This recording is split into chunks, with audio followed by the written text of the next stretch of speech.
Thank you very much. Awesome. So yeah, I'm going to be giving my talk, Beacon Harvest, Conquering Cobalt Strike at Scale. Before I get started, I just want to say thank you all for coming to see me talk.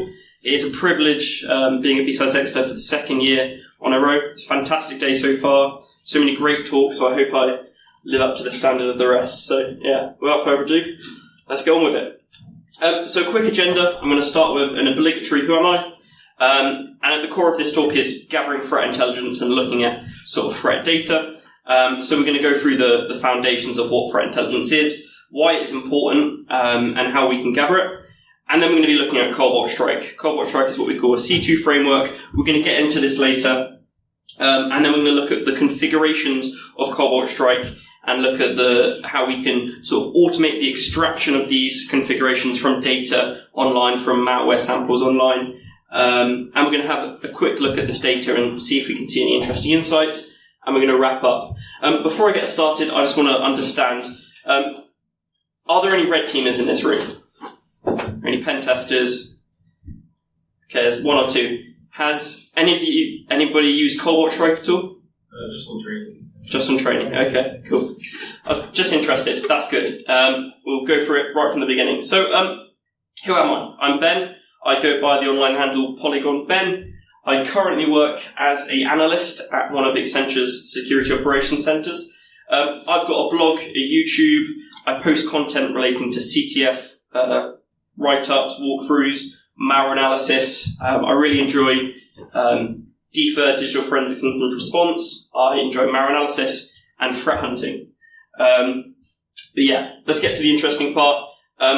What is threat intelligence, right? I mentioned this whole talk is about gathering threat intelligence and gathering this threat data. The UK National Cybersecurity Centre defined threat intelligence as evidence-based knowledge, including context, mechanisms, indicators, implications, and actionable advice about an existing or emerging menace or hazard to assets that can be used to inform decisions regarding the subject's response to that menace or hazard. So it's a big definition. Let's break this down a little bit. The first part of the definition is evidence-based knowledge, including context, mechanisms, and indicators. This is the actual intelligence that we're talking about. It's the intelligence relating to a particular threat group, threat actor, whether this is an APT, a cyber criminal, whoever. This is the data we've got on a threat group. And that data can come in various different formats.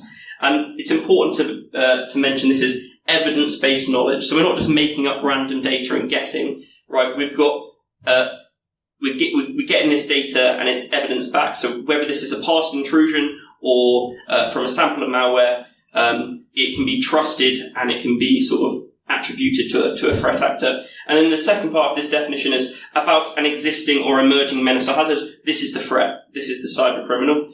And then finally, that can be used to inform decisions regarding the subject's response to that menace or hazard. This is the threat-informed defense. This is the reason we do threat intelligence, so we can tailor our defense strategy to a particular threat or from some intelligence on a threat. So this is the reason why we do it. If we couldn't get anything out of threat intelligence, we wouldn't be practicing it. And it can really help our defenses having knowledge of threats. So yeah, that is threat intelligence. I want to go over why it's important, and I'm going to take some analogies from sort of military. So, by the way, threat intelligence, cyber threat intelligence, CTI is just a subset of threat intelligence, which involves threats on the internet, cyber threats, cyber criminals. In military, if you're in the battlefield, let's say, and you're at war, you want as much information as possible on your adversary. You want to know what weapons they're using. You want to know how they're transferring, how they're transporting, whatever, how they're moving. And you get this via intelligence. And in the same thing, in the cyber threat intelligence world, we want to know what threat actors are out there.